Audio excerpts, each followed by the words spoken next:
KISS has to pay for a licence to broadcast, £80,000 a year.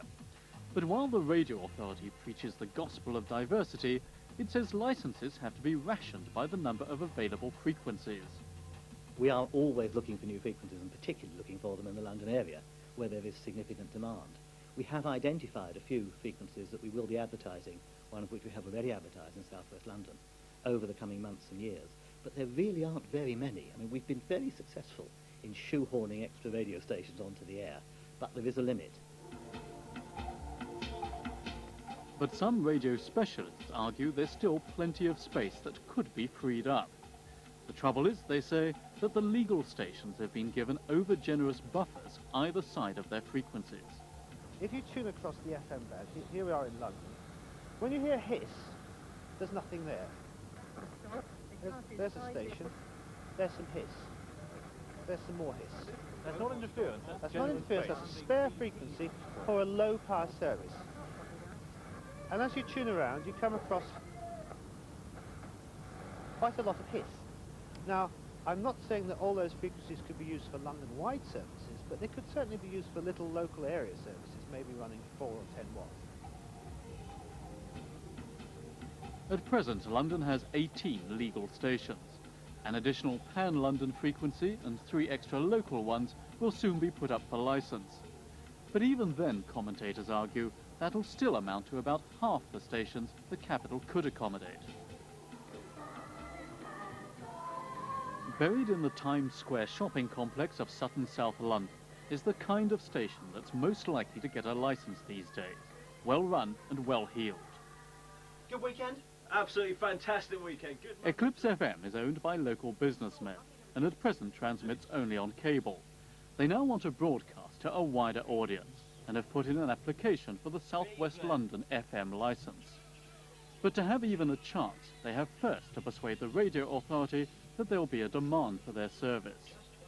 We've commissioned a very, very hefty research document, which will hopefully give us an idea as to what our audience is at the moment and what our potential audience want from a local service.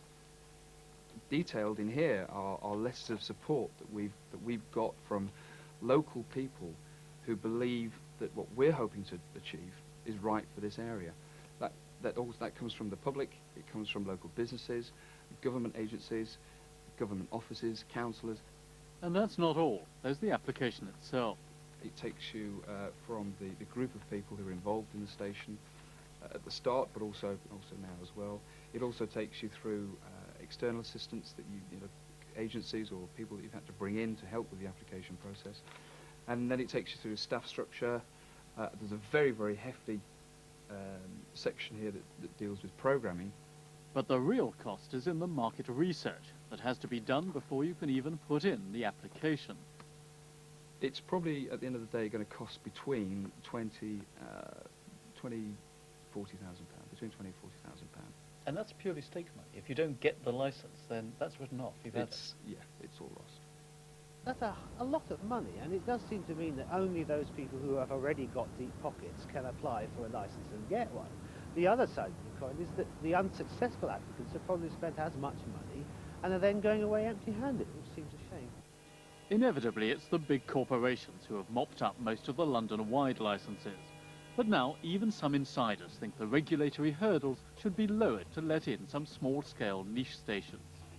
Now, the smaller the format, if you could actually decrease the amount of money that that station has to pay, which, you know, does happen at the moment, and you could take it down even more, then we'd all be on the same playing field, as in, we're all legalised, we're all out there fighting in the commercial world, and, you know, sort of, it's not us against them or whatever, you know, it's just normal business.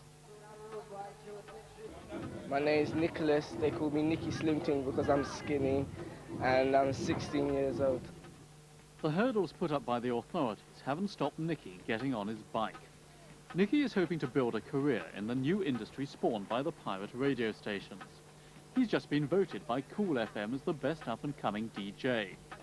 But the government's present attitude means his future will be as an outlaw if he's ever caught broadcasting on a pirate radio station. The aim of it is try to get this record at the same time, put the beats at the same time as this one. So I'll get a beat on this tune, I hold the beat on this tune until I find the beat on that record. Nice, 1, it's in. So I'll bring it in on the crossfader. And I'll try to hold this beat as 1. And this is a mix. I want it to be a career. I want to make music as well and have my own record company. I just don't want to be involved in jungle, be involved in hip-hop, soul, R&B, everything, all type of music, make all different type of music, not just jungle. Because I don't make enough money just to be in jungle. I want to be worldwide. It's very important. It gives them a chance to try their talents out making music. A few of my friends started off from their bedroom and now they've got major deals with RCA, MCA, Virgin. You know, and that's through just, you know, starting off in their bedroom as a youth, but passing the records on to us as DJs. Even as an apprentice DJ, Nicky can earn £60 a session. He's made a DAT recording of some of his music and is off to see a man who could move him one more rung up the ladder. Yes, Nick. What's happening, mate? You alright? Yeah. What's going down? Nothing. You alright? Got a DAT for you to listen to. For Nicky, DJ Ron is a role model. From raves to riches, Ron has made it. He now has his own record company.